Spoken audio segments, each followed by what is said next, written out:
There's so much that makes this town unique and special, so really can't isolate one thing. But it really is nice that it's kind of one of the few, for lack of a better term, Mayberry towns left in the United States. And It was the small town feel of it and just the uniqueness of it. To us, it felt unique.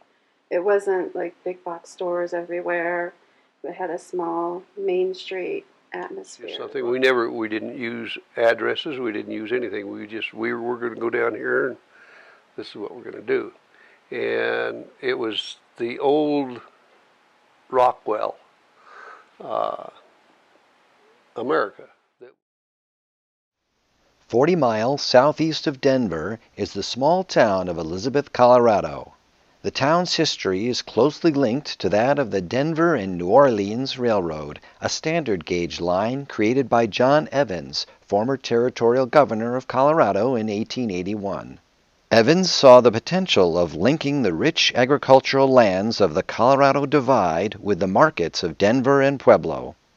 As the story goes, Evans named the new station at milepost 39.4 after his sister-in-law, Elizabeth. In June 1882, local landowner Thomas Phillips platted the Elizabeth town site. His hopes of attracting businesses and settlers were soon realized. Local farmers brought their dairy, grain, and beef products to the Elizabeth station and then bought farming implements and supplies while in town. By 1890, Elizabeth boasted some 300 citizens and a couple of dozen buildings, all wooden structures produced by local sawmills and builders. The town continued to grow steadily, but by the early 1930s, the Good Roads movement and the Great Depression spelled trouble for the small railroad branch, now the Colorado and Southern. The most important, I would say, would be the flood of 35, and that being that is when it took the railroad out. And without the railroad, or with the railroad, there's no telling what we would have been today. Sadly, almost all signs of the D&NO Railroad had disappeared by the close of 1936, including the depot at Elizabeth. But the town of Elizabeth persevered and continued to be the focus of rural life in far western Elbert County.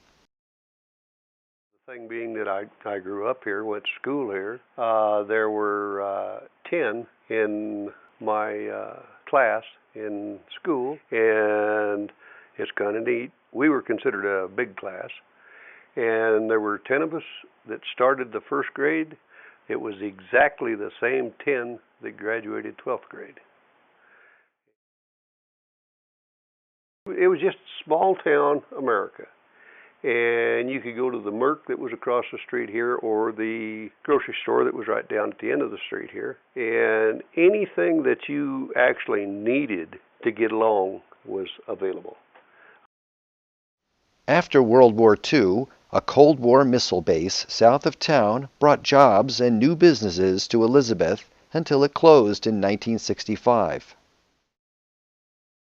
When people started moving out when they had basically closed down the missile base. And so then here's all these houses. Well, then we changed from a farming community, ranching community, to a bedroom community.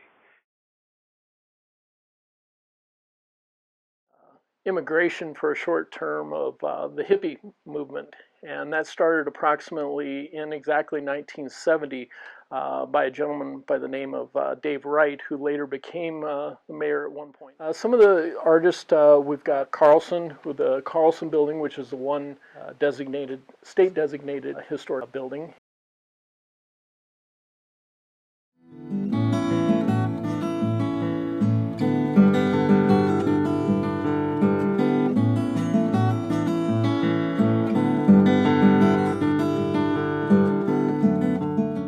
Hundreds of hours in that saddle right there.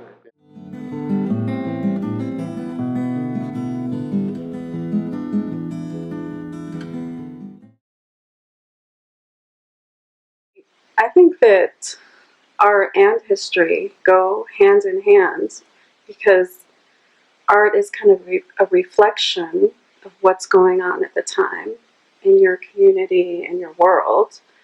So it's a picture of our history.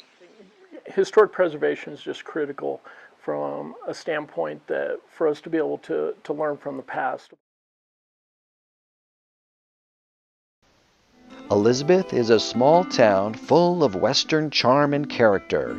Many of its historic buildings remain to tell the story of Elizabeth's past. The town's historic preservation program and its historic advisory board help to preserve these important buildings, providing opportunities for new businesses, art, and tourism in Elizabeth's future.